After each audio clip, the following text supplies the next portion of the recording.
Hello, everybody, and welcome to the continuity report for April 12th, 2025. This is the Time Machine episode. It's season 2, episode 15 of TCR. Welcome to the show. I am Mayor Watt. I run ohmtown.com, and along with the Sentient AI, on Saturdays we talk about 5 articles during the continuity report. Sentient AI isn't available today, but we've got 5 articles nonetheless.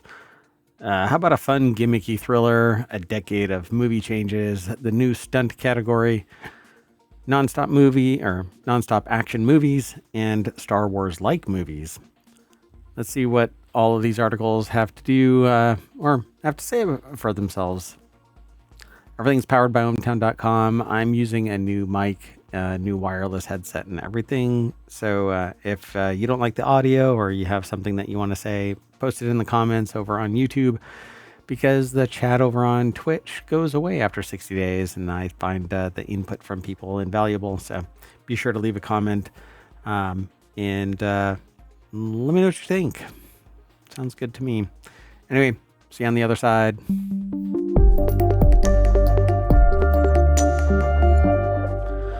Once again, hello, I am Mayor Watt and I run ohmtown.com. We've got 5 articles all set up. I don't know about this first one because I don't log in before the show.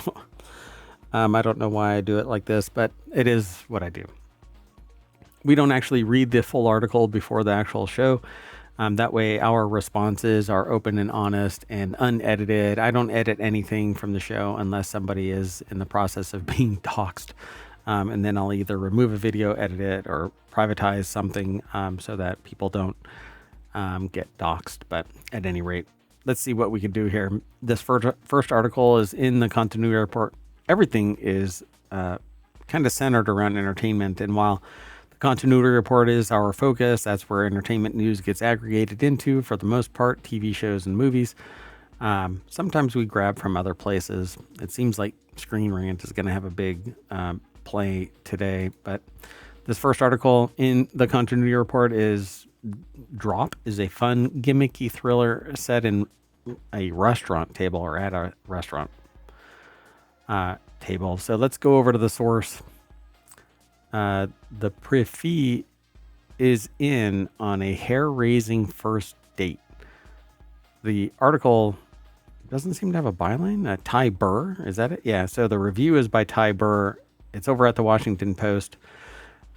We all have first date worries, but Violet Megan Faye is in Drop, takes the prize. She's receiving mysterious phone messages saying that her son left at home while she dines out will meet their demise unless she deletes a person sitting across from the table, or sitting across the table from her.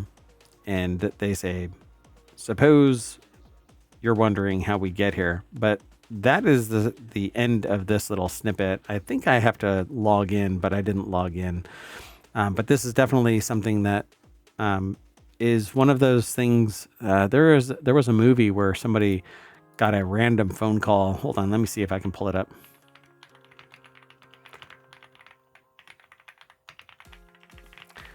So it sets into motion. It's a phone call. It's not sorry, I did a search real quick. There's a phone call that's made to a phone booth and somebody picks it up and it sets into motion a series of events. But in this quick search that I pulled up, it has to do with the butterfly effect or the wire, which neither one of those is what I'm talking about.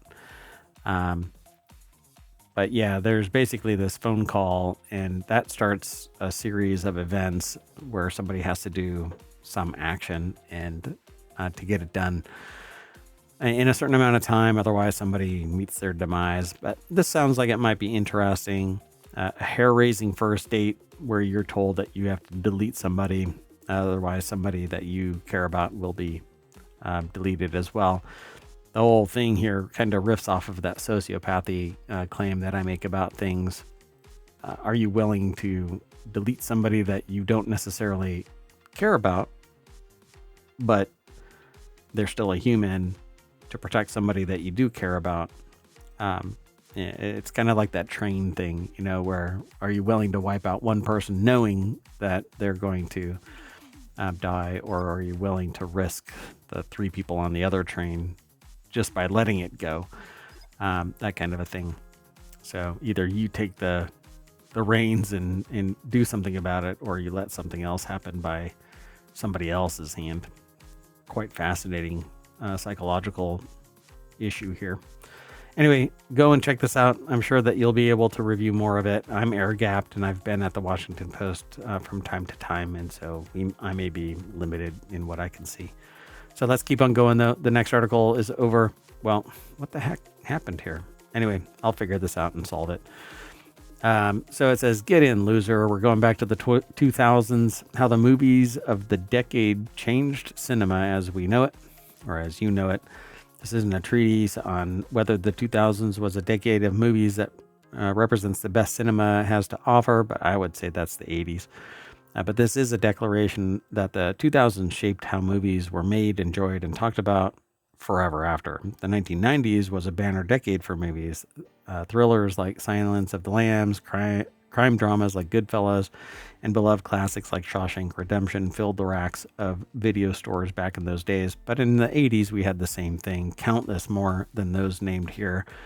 In the 2020s and 2000s, we're starting to feel further and further away, indeed. So Zachary Moser over at ScreenRant.com put this article together. And it says that that may be a little distressing for some, melancholic for others. Time comes for us all because time is just churning away. If you're sitting there dreaming of the 80s, 90s, and 2000s, then you're 30 years away or 20 years away or 40 years away from the heyday of your perception of when movies were great. So even the movies of the 2000s that you've forgotten about have shaped the rest of the century in film, animation techniques, the explosion of genre films, even memes have this decade of movies to thank. So they refer to the memeability of the 2000s. Movies in the 2000s went viral before going viral was a thing. So yeah, Anchorman and Mean Girls and I can't remember this one. Doggone it. I keep forgetting some of these movies. Yeah, I love all of these. So anyway, so some movies like Race to Witch Mountain, which is this one here, have been outshone by the very memes that they spawned. Going viral was not a thing in the 2000s in the same way that they think of it now. But if the phrase had been part of pop culture then it would be used to describe films like The Departed, Hot Fuzz, Up, The Dark Knight, and so on. I agree. So superhero era began in the 2000s. Iron Man introduced the MCU and changed everything. I agree. And so they talk about notable superhero movies of the 2000s like Spider-Man. Yeah, Napoleon Dynamite. Yeah, that's right. Thank you. So this back here is Napoleon Dynamite. So God, thanks. And countless other movies, but see, for me, I liken movies all the way back to the late 70s, early and mid 80s, all of the 90s, 2000s, 2010s, and now 2020s we're halfway through 2020. And there's movies all throughout it. So I've never really been beholden to one, but if anything promotes nostalgia to me, it's the 80s, not the 2000s, not MCU, nothing of that ilk even reminds me, it draws me back to that era. I only think nostalgia for me is the 80s. Just these culturally relevant at the time films like Police Academy, where it would not be allowed in today's climate. Revenge of the Nerds, Porky's, countless romantic comedies, Better Off Dead, One Crazy Summer, just countless movies are all in that era of the 80s. And there's just nothing like it since. It doesn't even, the film doesn't, the recording itself, digital or otherwise, it doesn't even have the same texture to it, the same sound stage, the same, I guess, mojo that these 80s era movies manifest, but they just don't exist like that anymore. But at any rate, so fantasy began to be taken seriously as a genre. Lord of the Rings opened the door for fantasy, but it had come and gone from time to time. Harry Potter probably really pushed it in the 2000s. Harry Potter and the Half-Blood Prince. The whole story there, with a massive juggernaut of money spent to make it manifest. Pirates of the Caribbean as well. The whole, from 90s to 2000 and on, I would say that all of it has become kind of enmeshed together. I wouldn't be able to separate one movie over the other. And then found footage opened a door for horror, the whole paranormal activity thing, but that was the Blair Witch Project's manifestation. If the Blair Witch Project hadn't actually shown up, I don't think that found footage would have been a thing. The embodiment of this, absolutely, like, this was a completely different perspective about filmmaking than anything that I had ever seen prior. That changed the nature of film. So, and they talk about paranormal activity, Wreck. Cloverfield was another one that's kind of found film kind of thing. Lake Mungo, which I haven't seen. Diary of the Dead, which I haven't seen, but for sure, it was the Blair Witch Project that set that all into motion. District 9 was largely found film-esque, VHS franchise, The Bay, Creep, Hell House, etc. Then computer animation took over traditional animation. Few movies were hand-drawn or animated in two dimensions anymore. Everything was digital. But digital is largely hand-drawn. It's not drawn by a computer.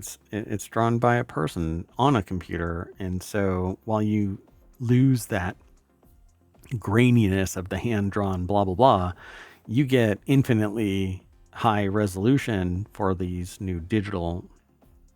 And culturally, we shift and we accept. So I've never really bought into this cultural relativism when it comes to movies. I could care less if it was hand-drawn or drawn by hand on a computer. The simple fact is that it's there, and that story is what's rich about it. But they continue to talk about robots, Monster House, Ice Age, and all the Pixar movies ensure that even Disney would turn to computer animation for its next stage of animated movies. Now we have live action composites that merge things like what was it that I can't believe my brain just shut down, where they merge the computer graphics with the human in animation, and I can't remember the name of the movie right now. Roger Rabbit. Who Framed Roger Rabbit? There we go. I got it. Okay, so Who Framed Roger Rabbit kind of pushed that computer animated into live action thing, and now that's live action and computer animation are merging together damn near seamlessly. It's getting really surreal. So back to RealityHacker, our first show today. And then they talk about less popular movie categories rose to prominence. Non-English language films and feature-length documentaries rose in popularity. But it's largely about the story and the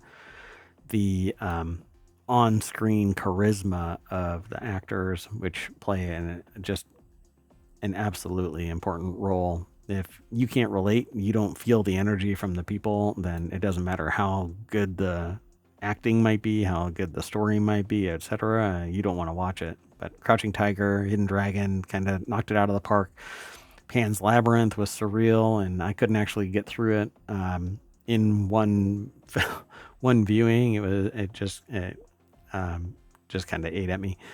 And then Apocalypto were all subtitled movies that were met with critical acclaim and box office success. And now a year rarely goes by without at least one foreign film made into the Best Picture category. It's kind of interesting that the next article that we're talking about is about the Oscars as well. But I think that this is really cool. I love the idea that somebody is thinking about this kind of stuff, but the reality of this is movies today are built on the shoulders of everything prior. And there's like people that are poo-pooing the Snow White, but I think that it's actually doing pretty well compared to what some people were blasting it for, which was basically everything having to do with the dwarves. So I don't know. People need to just step back and go look. For instance, what I saw recently was about how in Star Wars or Star Trek, a lot of people got bent out of shape because there was this stereotypical embodiment of an Irish person, quote unquote Irish person, and they didn't. A lot of people didn't really appreciate it. And well, I'm not Irish, and while I looked at it, I was like, well, it's just somebody, acting. And maybe it came across a plurality of people as not aligned with the, an Irish, quote unquote, Irish character, but a person acting like somebody else. It wasn't that it was poor acting. It's that they wanted somebody that was Irish. And I'm like, no, you can't do this. You can't frame everything around a culture. If you're going to have acting, then somebody should be able to act like somebody in another culture. Regardless, it should just be based on acting. Now, could you lambaste them for crappy acting? Yeah, absolutely. But not because they aren't inherently Irish. You shouldn't have to get somebody who is Irish to play somebody Irish. You shouldn't get somebody who's German. You shouldn't be mandated to get somebody who's German to play somebody German. That's what acting is all about, but that's not what really went down, and I just thought it's absurd. People act, let actors act. Regardless, I don't care gender, age, race, whatever. It doesn't matter to me. What I want is quality acting, charismatic acting, something that I can believe them to be, regardless of what they are in the real world, because acting is pretend. It isn't real life. So for whatever reason, what is manifesting today is built on this constant backlash, outrage constantly about people being something this way or that way, and you're not that or this or whatever. Somebody is just perpetually outraged, and it's kind of surreal living in a world like that, particularly around acting, around pretend. So at any rate, all of this, every movie from the 2000s is built on the shoulders of something from the 90s, and that from the 80s, and that from the 70s, and everything partakes a skilled director and actor looks at the history of acting, not just the cultural relativism of today, and you can pull something and bring it forward, or plan for something now that it might be revolutionary, like the Blair Witch Project, right? Somebody had an ambition that this thing was going to hit it out of the park, and sure as shit they did. And so anyway, let's keep on going. Enough soapboxing for me.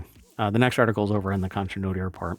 The Oscars new stunt category is explained, and who it recognizes and why it took so long to happen. And it's largely because everybody thought that it was a non-issue. It's not quote unquote acting. I can almost guarantee you that that's what it was. And I haven't read this snippet. I haven't read the article. I'm just predicting based on my perception of information. So award season might be over for now, but the Oscars are giving viewers an exciting reason to tune in later in the decade. It's not next year when this new stunt category is going to be manifest. So everybody who is doing stunts between now, well, historically until it's actually first represented at the Oscars, you're screwed. Sorry, buddy.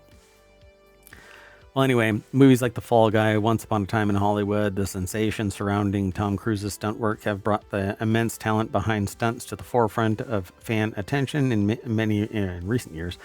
The thing, though, is that Tom Cruise is the actual actor doing the stunts, but there are many stunt people who aren't the actual actor. And so are we only going to see the Tom Cruises of the world where the actors are the actual ones winning the award because they're the actors that are doing the stunts?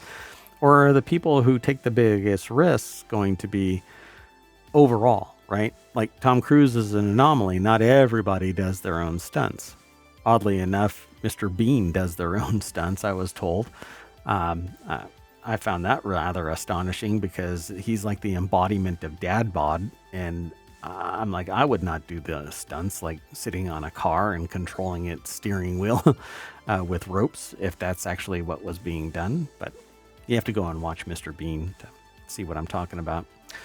But at any rate, they say many of the best action movies of all time include the tireless work of industry professionals who are rarely credited for their contributions, and the Academy Awards looks to be rectifying that. So the article is by Charles Papadopoulos over at screenrant.com.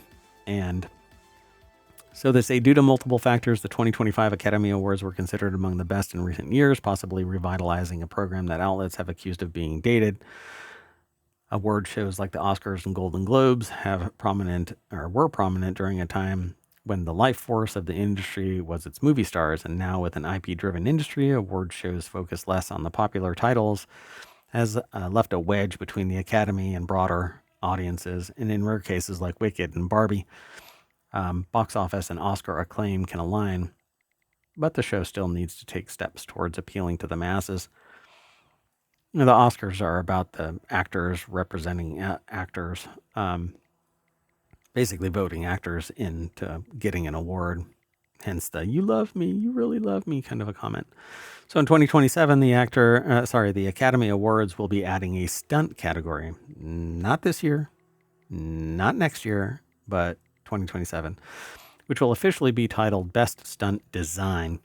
Given the integral role stunts play in some of the most well-known movies ever made, is what the author says here in this article, it's shocking that the category hasn't been added to a show that honors the artisans behind sound design, costumes, and more. Stunt has always been just the utility. It's the fix to make sure that the actors don't die in a film trying to perform their own.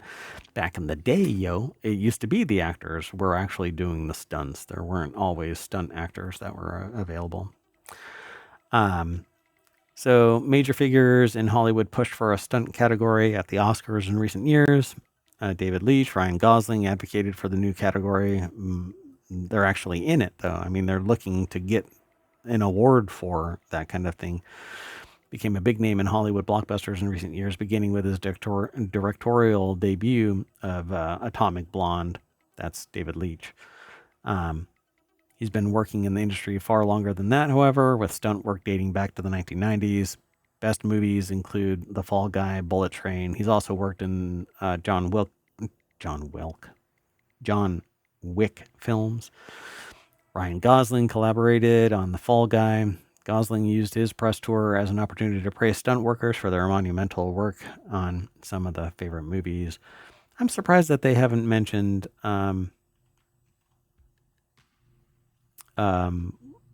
what's his name? John Wick. Oh my God. My brain sometimes just falls out of my head and I have to scoop it up and put it back. Sentient AI, tell me. I forgot his name. Dude, where's my car? John Wick. I quit. Okay, anyway. So, who will be nominated for Stunts Oscar? Well, actors may not have the opportunity to be nominated. So, following the Academy Awards announcements, many of Tom Cruise called for him to be an honorary. Yeah, Keanu Reeves. Thank you, Sentient AI. You're not here in digital embodiment, but you're here in digital spirit. So, I appreciate it. Thank you. So, sure, actors like Tom Cruise, Keanu Reeves, finally Donnie Yen, are worthy of praise for their physical involvement in the film roles, but this category is intended to go to artists behind the work. It could very case by case regarding actors, to continue using Cruise as an example. Since he works as a producer on the Mission Impossible films, he might also be involved enough in the stunt development to be considered, but the Academy will have to release more information on the subject. For now, it seems safe to assume that it won't be movie star oriented. So why did it take so long? Why now, and why is it taking so long? Well, this could be for a number of reasons. So they're not purporting to actually know, but let's see. They say the Oscars have been successful for a long time, and with that comes a likely hesitation to make changes. Yeah, why acknowledge the people that are taking the literal hit to make a movie even more exciting? You don't want to actually credit the people that are actually working really hard. You did it with a bunch of other people for 100 years, so why now? Anyway, I'm glad that they're adding the stunts category to it. I think it's spectacular. And in many cases, the people who are doing the stunts look like the actors. I think it's amazing that they find somebody that is a close approximation to the actor, but is built so that they can take the hit. I think it's amazing. So we all have our doppelganger out there, and somewhere out there is a Mayor Watt stunt person who's taking the hit, and I don't even know it. All right, let's keep on going. The next article is over in the continuity report. 10 great non-American movies that have nonstop action. I'm just going to jump straight on over to Screen Rant, where this is sourced from Ariana Alvarado, put the article together. And let's go through this really quick, because this is basically, I was really interested in these nonstop kind of movies. And I got on this because, and I've been talking with various people about this recently, The Residence.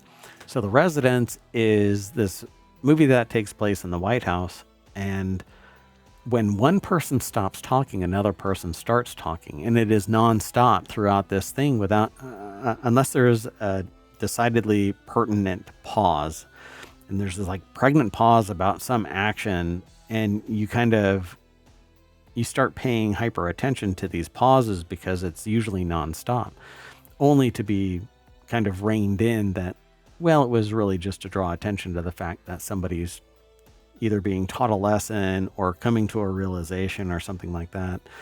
And so I said, well, I wonder if there's other movies that are like this. And sure enough, I think the Sentient AI submitted this as an interesting article without even talking to me about what I was actually kind of pondering. So this was submitted in the Time Machine episode, today's episode is a Time Machine episode. I'm like, yeah, okay, let's jump on this. So this is from Brazil. It says it's from 2007, Elite Squad.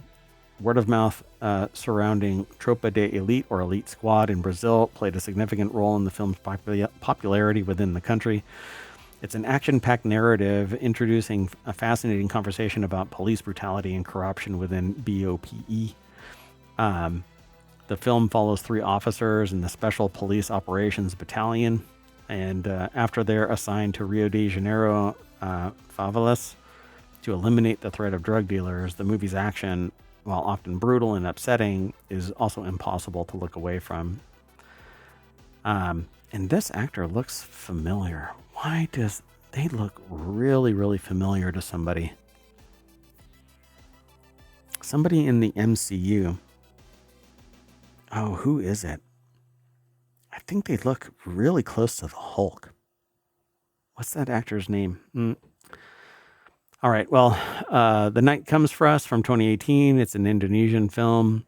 It says a bloody, uncompromising violence. The Night Comes for Us is an equally engrossing and frightening watch. The fight choreography is impressive and is balanced with a surprisingly heartfelt story at its center. A father-daughter dynamic between Ito and Reina is touching and never gets lost amid the film's chaos and bloodshed. But it's one of these hyper-action kind of movies.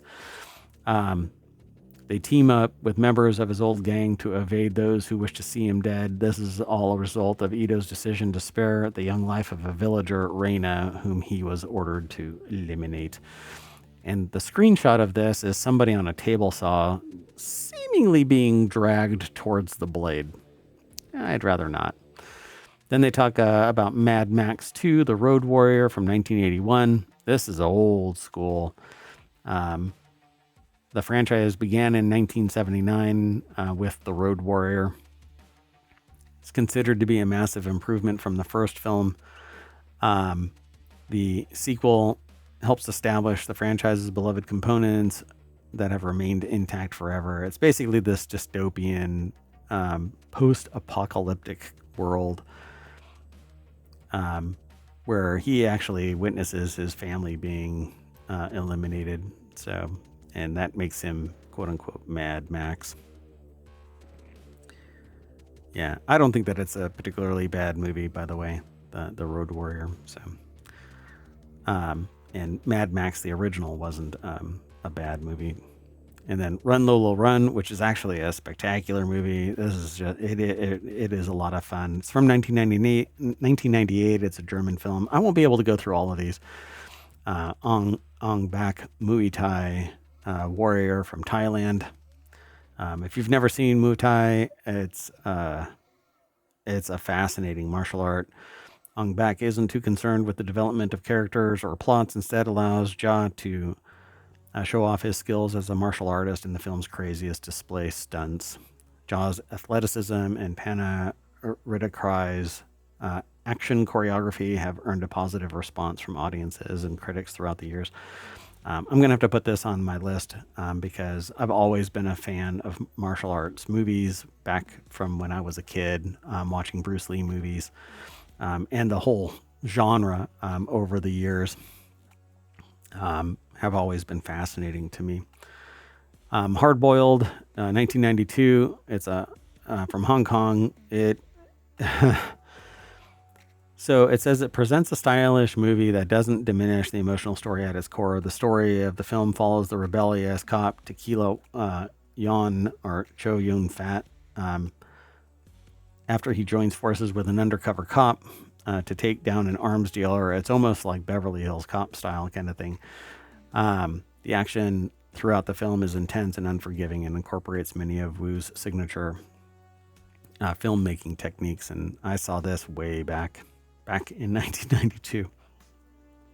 Battle Royale from 2000. It's a Japanese film. Breathing new life into the Battle Royale genre of the 2000 Japanese film appropriately titled Battle Royale. The movie is based on Kushun Takami's novel of the same name and sees the government enact a law that requires a randomized group of high school students to battle to the death until one victor remains. So very, yeah, in my head I have the name of the movie, but it's one of those dystopian. Oh, well, they say it right there. My God, I should read the beginning of this thing. Hunger Games. It's very Hunger Games. So might have to watch this one. I haven't seen this one. Then RRR is from India. It's recognized as one of the best action movies of 2022. The movie's Telugu language and 3-hour runtime didn't appear to be an issue for audiences across the globe. It takes place during the early 20th century, and tells a fictionalized story of famous revolutionaries Komaram Bhim and Alluri Siddharama Raju, portrayed by N.T. Ramo Roy Jr. and Ram Karan, respectively. Apparently it has a 3-hour runtime, but it says that it wasn't bogged down or rushed, so must be going nonstop. Then there's The Raid from Indonesia and The Killer from Hong Kong. Wow. Oh, okay. Yeah. So the film follows Chow's Jong, who is a hitman wishing to retire from the job. So it's very John Wick. However, Jong is prevented from doing so after he accidentally blinds a singer, Sally Ye. And his guilt leads him to carry out one last job to make money for her surgery. So interesting. There's always a movie that these kind of action movies always have this where there's two people pointing guns at each other and they're really dangerously close to each other. Yeah, why wait for somebody to pull the trigger? That delay probably can cost you your life. Anyway, let's keep on moving. This is the last article for today's the continuity report. And then we're going to shut down and we're going to evaluate and maybe either run the next 3 shows a little bit later, or I'm just going to keep on chewing along and get the next 3 shows done, because we still have Warcrafters, Technology Today, which is a deep dive into science and technology, typically. And then Four Wheel Tech, which is about automotive. Warcrafters is gaming. So anyway, the best non-Star Wars shows to watch if you love Andor. So Andor is coming around the corner. We're waiting for it to launch again. Alex Lawrence put this article together about the 7 best non-Star Wars shows to watch if you love Andor. This seems to have a Battlestar Galactica thing to it. So let's keep on going. Oh my gosh. They start out with Counterpart as number 7. Mirrored worlds come to blows with J.K. Simmons portraying a spy, and he crushes this series. This show is amazing. In all honesty, I think that there's more world building here than we were basically abandoned at the end of the series. I would have loved to see more, but it is what it is. Had the brilliant and storied career, J.K. Simmons. However, his dual role as 2 versions of Howard Silk marked a new challenge for the actor, acting as the anchor of the ambitious sci-fi thriller Counterpart, which is kind of like, what is the movie? My gosh. Hold on. There's a whole thing, Tenet. So Tenet is actually Rotus. There's a tablet that actually has this Sador square is what it's called. And Tenet is in the middle of it becomes the plus. So Tenet this way and Tenet that way. And it's called the Sador square because Sador goes around the perimeter of it. And then it says opera up and down on the 2 verticals next to it. And then Tenet is in between. And that's where that movie gets the name Tenet. So the clever concept and tremendous world building are further enhanced by Simmons' talent. He crushes it. So he acts as 2 points of interest in a drawn-out spy war for control and dominance, similar to Andor's Rebellion, which involves the employment of espionage against the Galactic Empire. Except in this, you have to watch the movie, and I don't want to do that. I do not want to spoil it. And I don't think that this is so well known that me throwing that up is enough. You'll have to just go and watch Tenet and then come back. And there's so much of this is something that I would love to talk about in depth. Maybe put it on the list for the Patreon. Anyway, then there's The Wire, which I couldn't get into then. I don't know if I'd be able to get into it now. It says the war on drugs in Baltimore is what this is about. Among its introspective examination of society and its systemic failures, The Wire serves as a pivotal crime drama handcrafted to perfection thanks to its creative direction and layered writing. I'm not interested in what could be so damn obviously real that like I can't distance myself from it. And everything that I've ever seen about The Wire is like it could be happening right now. So I'm not really interested in that kind of stuff. I want something surreal, something just beyond reality where I can turn off my brain and not go, oh yeah, this is happening right now. Although, I don't know, Demolition Man seems to be a documentary. Idiocracy seems to be a documentary. Chernobyl, it's a harrowing historical show featuring actors from Andor, but it's about Chernobyl. Stunned audiences as it retold the historical horrors from 1986 when a reactor from Chernobyl nuclear power plant exploded. I remember being a young mayoral aspirant who actually reached out to the researchers that were trying to figure out how to resolve the problem of the fallout from Chernobyl, and their idea was to construct a big metal sarcophagus with holes in it so that it could radiate heat out, and it could control how much dust would get kicked up and blown all over the region. And I still remember young me being told by somebody, like, we have the quote was, "We have the finest minds in the world working on this, and you think you have the solution," and that blew me away. And ever since then, I've really despised gatekeeping bullshitters that this still isn't the solution. The sarcophagus, it's decomposing and falling in on itself. And It needs constant babysitting and stuff. And yeah, I think I've blacked out that person's name because I didn't want to have to meet them somewhere and smack the crap out of their gatekeeping. But at any rate, yeah, I was shocked by the hubris of them. Because there could be a person with a solution that's sitting there digging a ditch in a farm in Oklahoma right now that has the cure for cancer, and because some asshole is gatekeeping, you're not allowed to talk about it. So anyway, Chernobyl is a fascinating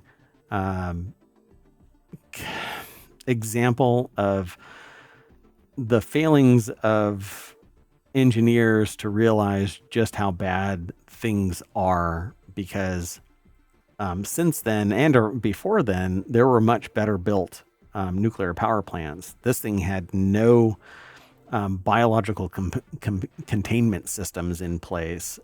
So no sarcophagus, no shell, no nothing. And all it was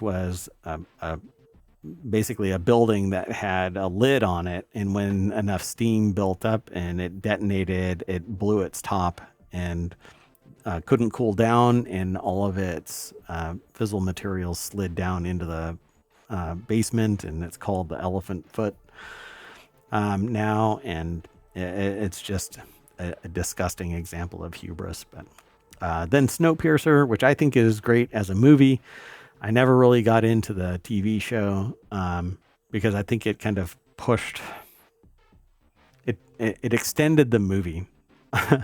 So it says the only remaining humans on Earth are confined by a single train, separated by their social class and affluence, with people experiencing poverty, forced to endure treacherous conditions in the train's tail. Meanwhile, wealthy passengers reside towards the front of the ginormous train. If you've never seen it, I love the canon that Snowpiercer is the knock-on movie of Willy Wonka and the Chocolate Factory, which is the knock-on movie of Wonka. And so essentially the reason why things on Snowpiercer get out of hand is because the Oompa Loompas die. And they were taken from another dimension, another alternate reality. Number 3 is Battlestar Galactica. Number 2 is The Americans, which is all about spies. And then number 1 is The Expanse, which I loved up until the last season. I couldn't watch the last season. It just kind of went a little too sideways for me. But 6 seasons. If you love deep sci-fi, then The Expanse is where it's at. And there's books now for it as well. In The Expanse, the search for a missing affluent girl reveals a series of conspiring events that threaten the universe's course, unveiling layers of a vivid and detailed landscape. Oh, but this is nothing compared to the actual story behind it all. There's a whole thing there, and I don't want to do that again. It's a lot of fun to watch this. But again, as we approached season 6, I kind of dropped out, so I never really finished watching it all. But as for watching it all, I hope that you enjoy these shows. These are 30-minute shows. This one is running a little bit longer because I got really stuck in the whole decade of movie changes and kind of soapboxed about a couple of things. But I hope you enjoyed the show. With that, we are going to turn the lights on in the cinema, and that's going to bring us back to the continuity report over at ohmtown.com. Please follow us, like, subscribe, leave a comment on YouTube, tell a friend, leave a comment, and liking us on YouTube really does give us more reach. And so I would love to grow the channel to the point where I can do this for the predominant amount of my time. I love the dynamic of news. I'm not much of a long-term gamer in any particular game.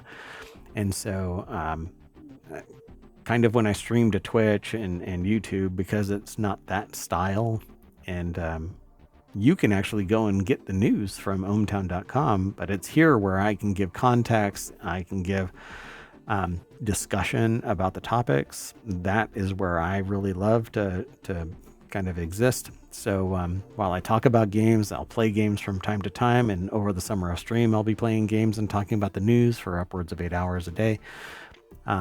it's really this dynamic of talking in the chat with people, talking over on Discord, talking on YouTube's comments, and Patreon and the podcasts. That's where I want to exist. So anyway, hope you enjoyed the show, and we're going to get out of here. And by we, I mean me, and I'm taking the AI even in spirit with me. So see you soon tomorrow, because this is a time machine episode, and we're going to shut it down and restart and hopefully get back operational by around 5 p.m. on Sunday. So see you, everybody. Bye-bye.